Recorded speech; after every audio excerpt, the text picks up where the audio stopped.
What's going on, my beautiful people? Welcome on into yet another edition of the Mafia Huddle, hosted by yours truly. I'm Carl Jones.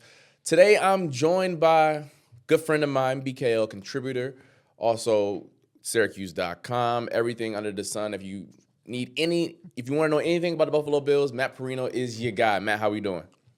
I'm great, man. How are you? I'm good. Could be better. I'm wishing I was still in Vietnam where it was 90 degrees and no rain, no nothing, just beautiful suns. But beggars can't be choosers, right? Listen, for Mafia Huddle viewers, if you're not following Carl on TikTok right now, the editing skills on the Vietnam post, bro, I'm just sitting back in my chair like, this dude's got skills, man. Like this was cool. Listen, when you're in Vietnam for 12 days, you get bored and you just start trying stuff. So appreciate the love on that one. Back to you for a second, though. It's travel baseball season. And I remember when I was a terrible baseball player. Terrible. I played one summer. I hit the ball twice, and once was a foul ball. But I do know as a parent, that's a season that can be fun and also a little lengthy. Just what are your vibes heading into travel baseball season as a parent? Yeah, that's a great way to frame it. It can get a little lengthy. The dog days are real, but there's so much excitement right now. I mean, for little leaguers across Western New York, getting back out there is going to be tough because the weather over the next couple of days is kind of rough. My son's 11U, so next year we're starting to save up for Cooperstown. So that is going to be an awesome trip right in the middle of, I think, August or maybe early July. I can't remember, but I might be off the Bills beat for like a week because I'll be like doing the Cooperstown thing with my son. But that's a once in a lifetime kind of trip, and we've been kind of building up to this over the last 5 years. So better up, baby. I remember when I was in sixth grade and all the cool kids went to Cooperstown, and I'm sitting here like, yeah, I can't even catch a baseball if you threw it to me, and I had two gloves. But that's neither here nor there. I am in a much better place in my life right now. Back to the Buffalo Bills. Today we're going to do a bit of a topic theme called buy or sell, and just everything in totality, not just draft weekend, free agency, but just everything the Bills have said this weekend. I mean, this offseason in terms of Brandon Beane, as well as Joe Brady, anyone else, Josh Allen, you can throw him into that conversation as well. And then things that they've done over this time period. We're going to pop it off with, are we going to buy or sell the 2026 NFL rookie class for the Buffalo Bills, Matt? I love the question, and I think it's kind of a complicated diagnosis because on one hand, like one of the things I really have come to like about evaluating a draft class is really rolling up your sleeves and getting into the process at how a front office landed at the positions that they addressed, where they picked certain players in the draft. And I think from a process perspective, I'm super buying into this draft class. I really like premium positions in the first couple of rounds with TJ Parker, the edge rusher out of Clemson, and then Davison Igbinosun, the cornerback out of Ohio State. I believe that those are positions that if you have somebody high enough on your board, you roll the dice on them. Now, full transparency, I wasn't the biggest fan of the TJ Parker idea going into the draft. When the pick was made, I was pretty critical of it. Listen, this is a type of player that the Bills historically have missed on evaluation wise. All the way back in 2020, it started with AJ Epinesa. Then it was Boogie Basham. Most recently, it was Landon Jackson. And I know it's very early in his career, but these bigger, stiffer outside edge rushers where this hasn't necessarily answered a question on their defensive line with swings in previous years. But the one difference now is this comes with the signature of one Jim Leonhard, right? Like he was a part of this draft process. He was evaluating all these guys. This was a guy in TJ Parker that he believes can come in here and add some type of value. They prioritize Bradley Chubb during free agency and they go out and get his mini-me in TJ Parker. And I say mini-me not because he's much smaller, but just kind of built in the mold of a Bradley Chubb. So I'm very excited to see what this thing means TJ Parker wise and how much it's going to potentially be different than swings they've made in similar prospects in the past. I'm buying a few shares though, not enough to kill the portfolio if things go south. And I'm right with you. It's the process. I have no idea how these players are going to turn out. These guys could be all pros. They could be the worst players in the National Football League. But I do enjoy the process of how they went after it. I remember on Bills Kickoff Live, the preview draft show, I told you guys they should not take a linebacker in the first round because I don't think it's a good process to use your best asset on a position that, quite frankly, it is really, really hard to hit in the first round. It just truly is. The numbers just don't back it up. So I appreciated them trading back, getting some assets, getting an edge rusher.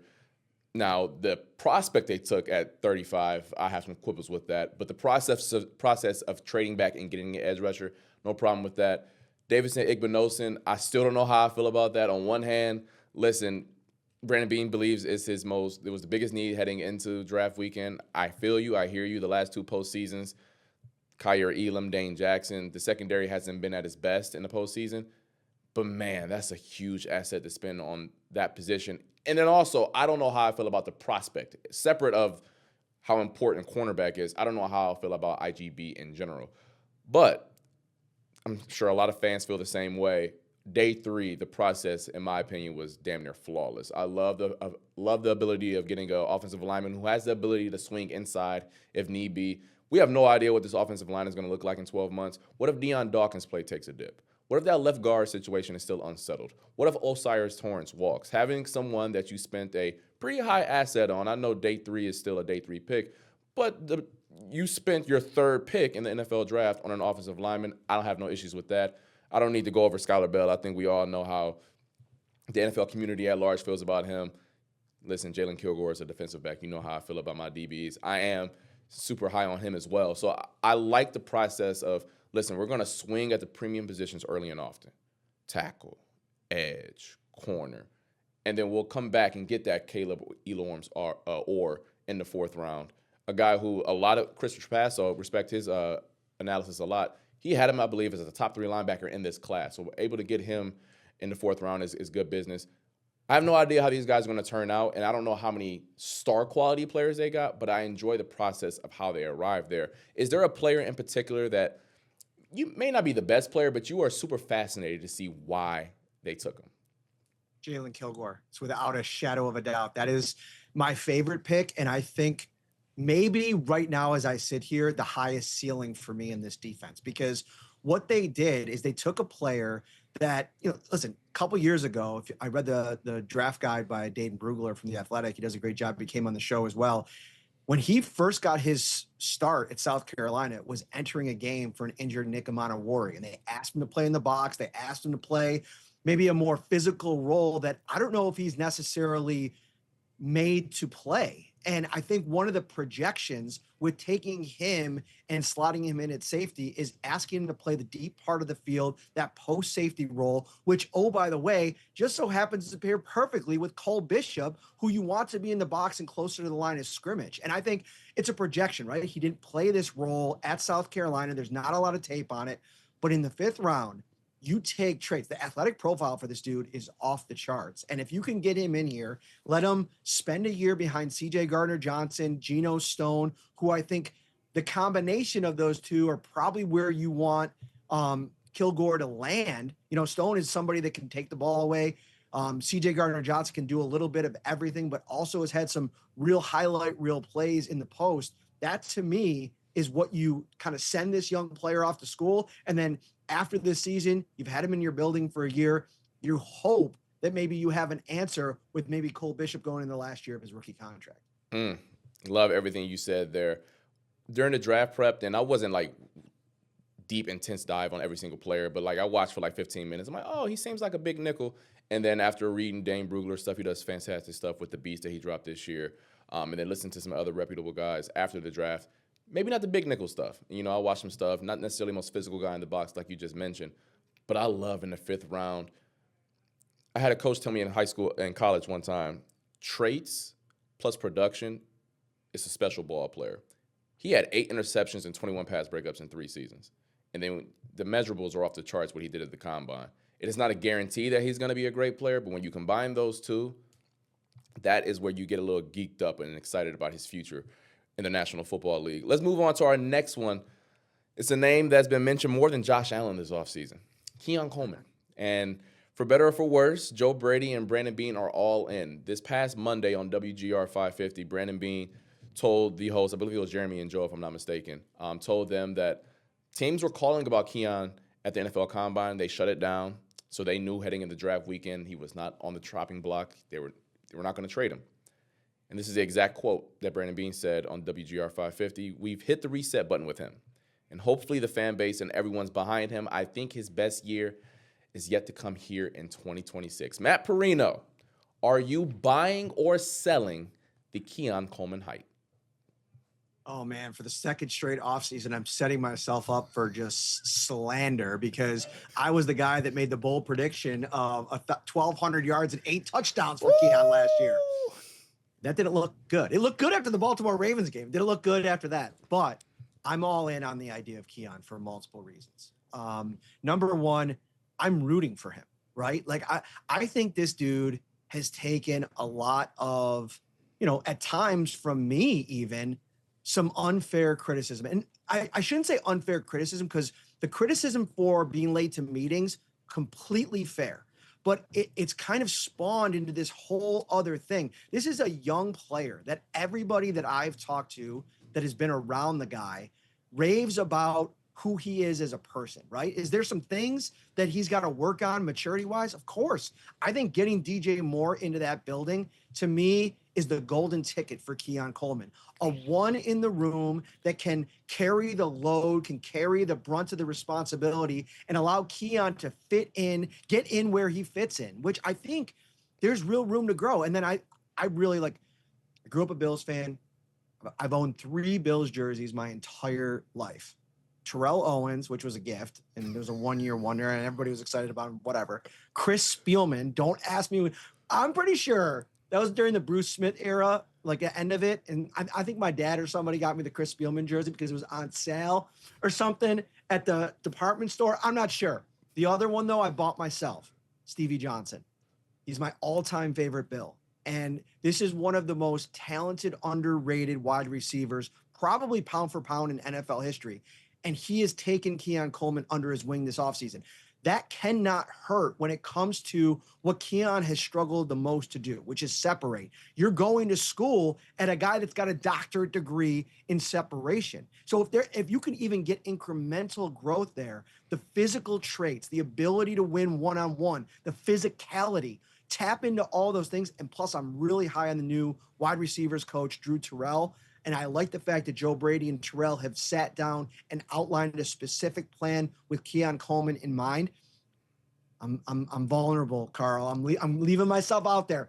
I'm going big on Keon again in 2026. You buying all the shares, and that's okay because I'm selling the shares. However, I am selling my Keon Coleman shares for 2026. But I do believe that he can turn the page in terms of the one thing you mentioned, and that's his maturity. I believe, I'm going to take a step back here for a second and incorporate just how I grew up and how I view football and in my football career, whatever. Grew up, family members, teammates, where you felt as if, grow up, dude.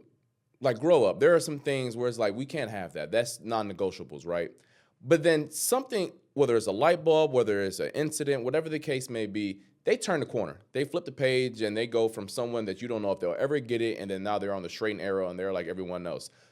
Not everyone is wise beyond their years at 15 years old, and I know some 60-year-olds who are still knuckleheads. So I want to make that clear. There isn't like a linear path to being mature.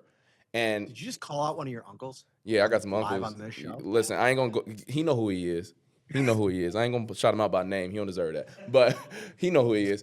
But I do believe, though, it isn't a linear path. We all aren't on the same path to being mature, right? And there's different levels to this stuff. We all grow up differently. We all are enabled differently, in this new era. And I'm not saying this is Keon Coleman, but like in this NIL era where these guys are given millions of dollars when they're much younger than of yesteryear. That changes your maturity levels, right? So I don't want to sit up here and say just because he has a professional athlete label that he should be a professional from day one. He was still 21 when he entered the league. I am not absolving the meetings that is non-negotiables, but I got eyes. Like we all, and I'm not going to be naive here, right? He can definitely mature in that regard, and I believe he can turn that corner. But I'm selling because he was still the 33rd pick in the draft, and I don't know if he'll ever live up to that label. Now, if you were to tell me that Keon Coleman will be a solid number 3 for the rest of his career, I'm buying that. I truly will buy that. If you told me that he would be I don't know, like Juan Jennings from the San Francisco 49ers, where he's a reliable 800-yard guy. I'm into that. But that is more contingent on him becoming more mature off the field, because I do think the physical tools are there. He's a big boy. I know he's not like a burner by any means, but he never looks slow out there. It's not like you're like, oh my gosh, moving a tight end. So I'm selling the Keon shares, but it's not like I'm closing the book, closing the portfolio and saying, hey, don't ever let me buy any more shares ever again. Can I ask you one thing real quick Yeah. about Keon? I want to get your thoughts on this. How much point, because part of this that I didn't mention bakes into that. How many points do you give him for coming up big in a playoff game when they needed to play? Like, to me, that spoke more to me last season, that despite everything, Keon Coleman comes up when the offense is on life support, makes a play in the red zone, beats his man one-on-one, dives for the goal line. Like, to me, that if I'm Brandon Beane and Joe Brady, I'm playing that on repeat all offseason long and setting him up to kind of soar this season and just keeping it on track. You have vets in the room now. Even a guy like Tyrell Shavers, who they have a very close relationship, I think could help kind of keep him on track. To me, Tyrell Shavers' role last year is there for the taking for Keon Coleman at minimum. But then you talk about like DJ Moore has been like Iron Man. He is not missed games over the course of his career. That tends to run out at some point. If he were to miss any kind of stretch of time this season, that might push Keon Coleman into a very, very big role. And I'm saying at this point, I just believe he's ready for it. We'll see if he is. I think that holds some weight, because confidence, like Michael Hyde once said, is a hell of a drug. And I know that you don't associate that with wide receivers. It's more so like a quarterback thing or entire unit. But come on. You got benched. You got publicly thrown under the bus by Cam Newton, Steve Smith, Bills Mafia at large for months on end. To sit up here and act like that wouldn't affect a human, come on, let's be realistic here. And for him to bounce back on that stage, I do think that says something about his football character and his ability to bounce back. So I do think that should give Joe Brady and Brandon Beane some confidence going forward that he will bounce back as a player. I don't know if I'm buying all the shares. Thank God you are, so that at least somebody on BKL is buying the zero shares. Next up, on the other side of the ball, the sexier side of the ball, the side of the ball that the fans care about, are we buying or selling the Bills' pass rush plan for 2026? So that means draft picks, Bradley Chubb, Jim Leonhard, all of that encompassing. Do you believe this pass rush plan for 2026, are you buying or selling it? So I guess I'm somewhere in the middle, but if I was forced to pick, I'd probably lean buy. Like, personnel wise, if we're running this back with Sean McDermott this year with this group of pass rushers, I'd be completely selling all of this. But the idea is they're changing schemes, and I think that they're going to be, I think Eric Turner does a great job over at Cover One, and he's been putting out a lot of content about how much more movement is going to be involved in Jim Leonhard's scheme and getting guys, simulated pressure opportunities where maybe that wasn't as consistent a part of the Sean McDermott scheme. And so in that case, I'm starting to think about the upside for a Javon Solomon on the outside, for a TJ Sanders on the interior, who was supposed to bring interior rush. Durant, the Penn State rookie that they took on day 3. What's Brandon's being mentioned? Inside rush. Well, these guys got to be put in position to be effective as rushers. And I'm buying into the scheme change with the idea that they could free them up a little bit more to get a little bit more consistent pressure. My question is, they ignored the interior defensive line for the most part from a run stopping perspective, but they also added an edge rusher in TJ Parker, who's supposed to bring a real element to that part of the game. And you add Parker in and you get rid of Joey Bosa. I mean, you are trending way up in the run defense department, but on the interior, do they have the horses? Do you trust what's on the inside? And then at the second level, more of the same with Terrell Bernard, Dorian Williams, and then we mentioned Elarms Orr, who a lot of excitement about him.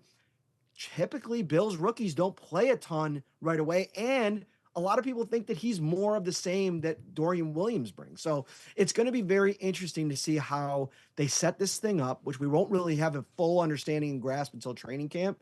But I'm buying the overall totality of all of it, but I'm very nervous about the personnel. I think Bradley Chubb has upside, but he's been injured multiple times over the last couple of years, and that's something else that you worry about. I was in the middle like you, but I'm not Switzerland on this show. I'm going to pick a side, play both sides. You're going to die in the middle. Shout out to J. Cole. I am going to sell the 2026 Bills pass rush plan. It was tough for me to arrive here, but I fell back on some logic that I always go to. Coaching sets the floor of a team. Bills fans, you guys know that. Sean McDermott was a guaranteed postseason appearance each and every year once they broke through. But talent sets the ceiling. And I think you see that each and every season in the playoffs. Everyone loves Mike Macdonald, the current Seahawks defensive head coach. He's basically a defensive coordinator as well. He's some guru, right? Yeah, they also had Boye Mafe, DeMarcus Lawrence. Forget the D tackle in the middle of the defense, but they also got the all-pro Leonard Williams. They had like 8 players with like 30-something pressures last year. So they got dudes and all pros. The Texans, everyone loves DeMeco Ryans, right? Well, when you got 2 aces off the edge, it makes you look a lot better as a coach, right? The Eagles, everyone gives them love. So I love what Jim Leonhard is going to do. And I've been watching Eric Turner's stuff too. It's phenomenal. I'm actually learning more than, like, I've never played in a 3-4, so I'm just learning on the fly with him. So I want to give him his kudos for that. Shout out to Cover One.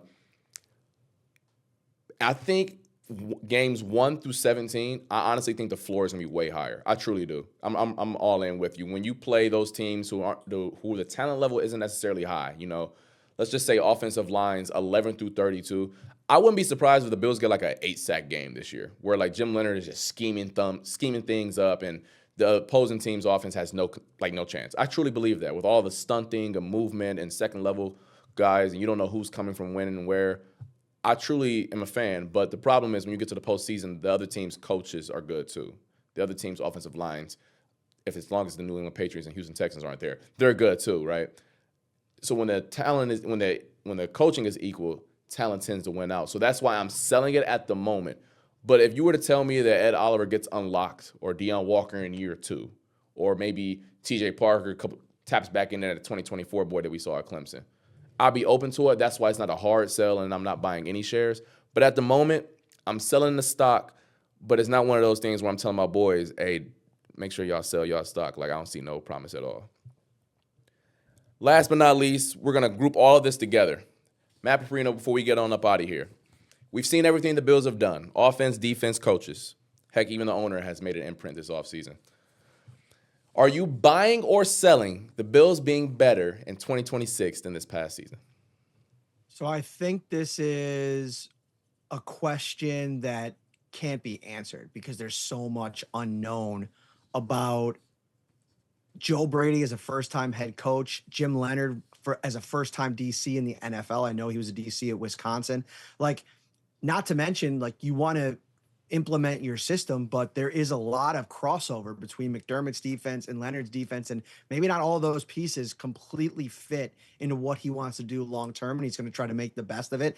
But listen, they still have Josh Allen, which to me makes everything kind of even, and there's like this new energy, and there's so much history. Like, I sat down with Sean McDermott this time a year ago, and I asked him a question on my podcast, and I said, no quarterback head coach combination has ever won a Super Bowl if they didn't do it in the first 5 years together. And you guys are going into year 9. And the 2 examples that I really leaned on, like during that whole, and I think I wrote a story about it, was Peyton Manning when he went from I can't remember who it was, Tony Dungy who took over, and then I believe it was John Elway who was also in a similar circumstance. So to me, there's kind of juice there that you could tap into, but how is Joe Brady as a game manager? How is he able to handle the pressure? Because let's not get it twisted, Carl. This is the most pressure-packed job of 2026 in the NFL. If you don't go to the Super Bowl, you fired the guy last year because he didn't do that one thing.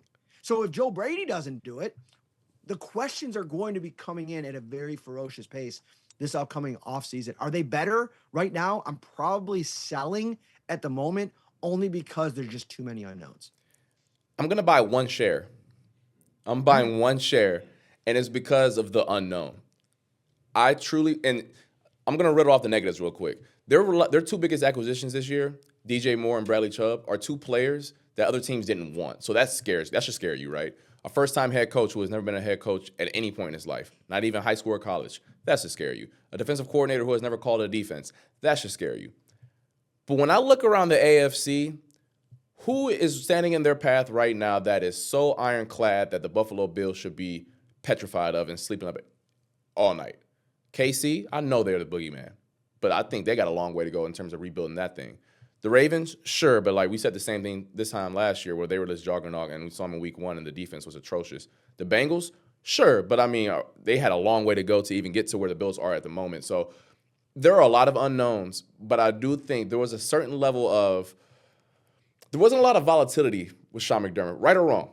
You knew what you were getting with the floor, but I didn't know how high the ceiling is. This thing may bottom out this year, but I'm also open to the idea where that volatility increases the chances to go supernova when things matter most.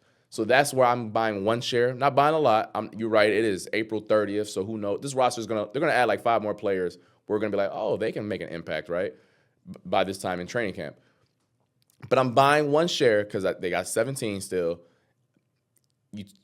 You and your guy Zero, maybe he takes another step, right?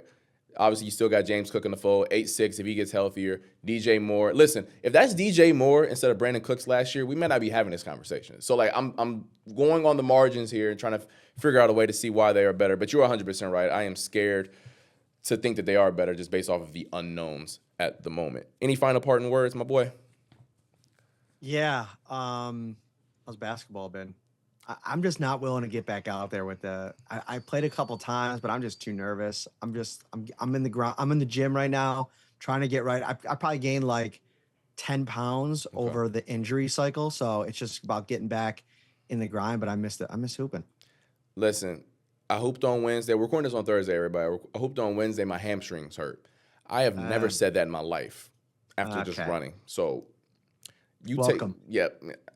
I'm 28, y'all. But my body, I feel like if I did a body scan, they'd be like, boy, you 39? Listen, it is what it is. I might go back tomorrow. Who knows? I'm hard-headed. Thank you so much, Matt, for tapping in with us today. Everybody, make sure y'all tap into Matt's work. He's top 5 on the beat, and he's only 4 behind Carl Jones, CJ, Jones11_, and then my dog. My dog's pretty good, Buffalo Beat reporter as well. Thank you for everyone so much for tapping into the Mafia Huddle this week, and we'll see you next time.